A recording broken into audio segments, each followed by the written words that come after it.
बिस्मिल्लाहिर्रहमानिर्रहीम। मोहतरम नाज़रीन, गुज़िश्ता कल हमने अल्लाह के खौफ, डर और तक़वे के सिलसिले में अपनी कुछ मारूज़ात और बातें पेश की थी। ईमान नाम है बैनल खौफ व रजा, खौफ और उम्मीद के दरमियान की कैफियत का। अल्लाह तबारक व तआला की ज़ात से इंसान को पुरउम्मीद भी रहना चाहिए, मायूस नहीं होना चाहिए और अच्छा गुमान, अच्छी उम्मीद रखना चाहिए। इसलिए कि अल्लाह तबारक व तआला फरमाती हैं, अना इंद ज़न्नि अब्दी बी फलयज़ुन्न बी मा शाअ। मैं अपने बंदे के अपने साथ गुमान के मुताबिक फ़ैसला करता हूँ, लिहाजा वो मेरे साथ जैसा गुमान, जैसी उम्मीद रखना चाहे वो रखे, उसी के मुताबिक हमारी तरफ से फ़ैसले होंगे। लेकिन ये बात याद रखना चाहिए कि अल्लाह की ज़ात से, अल्लाह की रहमत से, मग़फ़िरत की उम्मीद अमल करने के बाद करें। इसलिए कि कुरान में अल्लाह तबारक व तआला ने अपने नेक बंदों की सिफ़ात बयान फरमाई है, इन्नल्लज़ीना आमनू वल्लज़ीना हाजरू वजाहदू फ़ी सबीलिल्लाह उलाइका यरजून रहमतल्लाह वल्लाहु गफ़ूरुर रहीम। जो लोग ईमान ले आए, जिन लोगों ने हिजरत की, जिन लोगों ने जिहाद किया, ये वो लोग हैं जो अल्लाह की रहमत के उम्मीदवार हैं और अल्लाह उनकी उम्मीद के मुताबिक बख्शिश करने वाला और रहम करने वाला साबित होगा। अमल के बाद अल्लाह की रहमत के उम्मीदवार है। और जो अमल नहीं करता है, दुनिया की मोहब्बत में मुनहमिक है, दुनिया के आमाल में मुनहमिक है और अल्लाह के हक़ को ज़ाय कर रहा है और उम्मीद अच्छी लगाए हुए है, तो वो वहम में, वो खाम ख़याली के समंदर में डूबा हुआ है।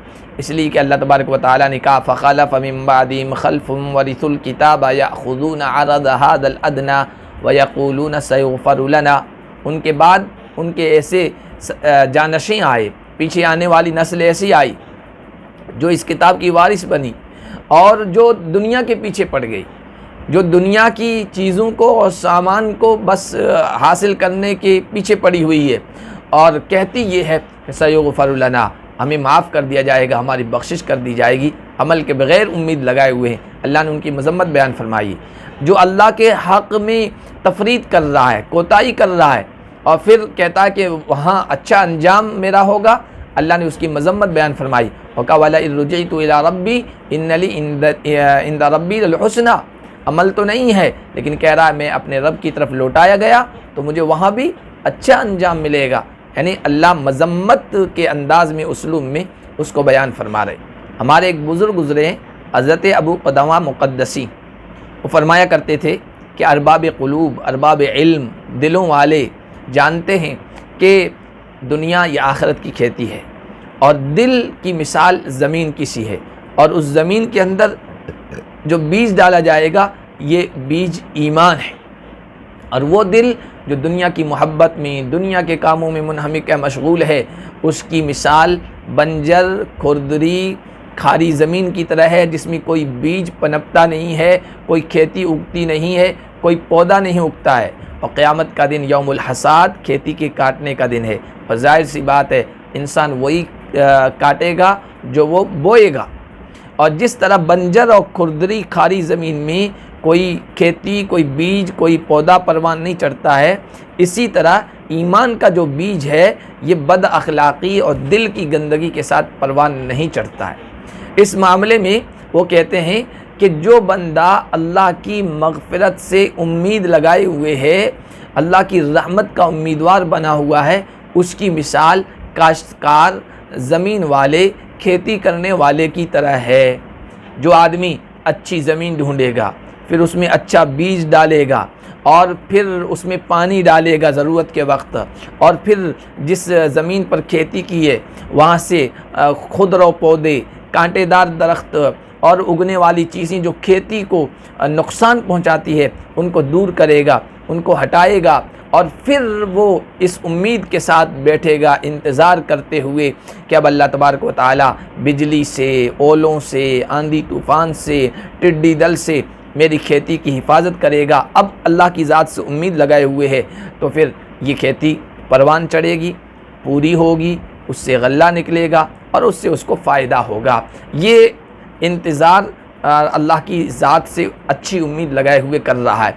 लेकिन जो शख्स बंजर और खुरदुरी और खारी ज़मीन में बीज डाले जिसमें कुछ उगता ही नहीं है, और ऐसी ज़मीन है जहाँ तक पानी नहीं पहुँचता है, फिर बीज डालने के बाद उसका ख्याल भी नहीं रखता है, वक्त ज़रूरत पानी भी नहीं डालता है, खुदर पौधों को भी नहीं निकालता है, हटाता नहीं है, और फिर वो उम्मीद लगाए हुए है कि इस बीज डालने से मुझे बहुत सारे बीज मिलेंगे, बहुत सारा गल्ला और अनाज मिलेगा, मेरी खेती आगे बढ़ेगी, और नतीजा ख़ैज़ होगी। इस इंतज़ार को या इस उम्मीद को उम्मीद नहीं कहेंगे, ये गुरूर है, ये बेवकूफ़ी है, ये अहमकानापन है और ये धोखा है।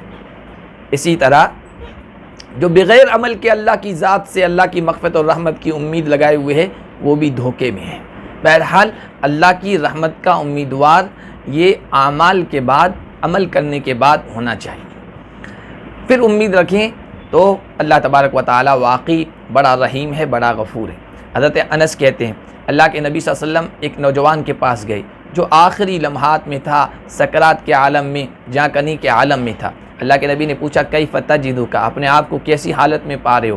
कहने लगा अर्जुल्लाह या रसूल अल्लाह व अख़ाफ़ु ज़ुनूबी, या रसूल अल्लाह अपने अमाल के बाद अल्लाह की ज़ात से, उसकी रहमत का उम्मीदवार हूँ और गुनाहों से डर भी है।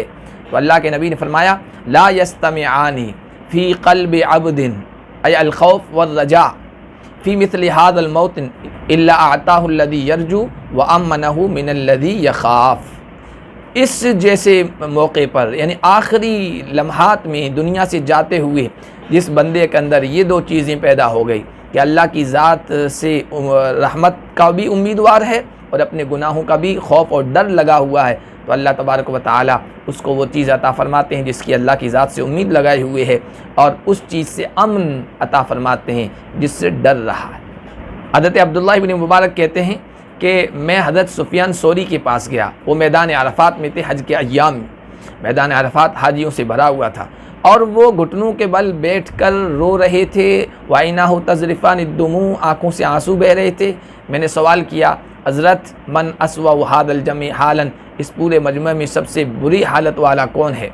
तो उन्होंने कहा कि अल्लज़ी यज़ुन्नु अन्नल्लाह ला यग़फ़िरु लहू, वो आदमी जो ये गुमान रखता है कि अल्लाह तबारक व तआला उसकी मग़फ़िरत और उसकी बख्शिश नहीं फरमाएगा, यानी अल्लाह की ज़ात से नाउम्मीद नहीं होना चाहिए। रमज़ान ये उम्मीद का महीना है, शहरुर रजा है, इसमें मग़फ़िरत की उम्मीद है, इसमें रहमत की उम्मीद है, इसमें बख्शिश की उम्मीद है, इसमें रजा व इत्क़ मिनन नार, जहन्नम से आज़ादी के परवाना मिलने की उम्मीद है, इसमें जन्नत की उम्मीद है, इसमें सवाब के हासिल होने की उम्मीद है, और इसमें नेकियों के, नेक आमाल के अल्लाह की तरफ से कबूलियत का सर्टिफिकेट मिलने की उम्मीद है।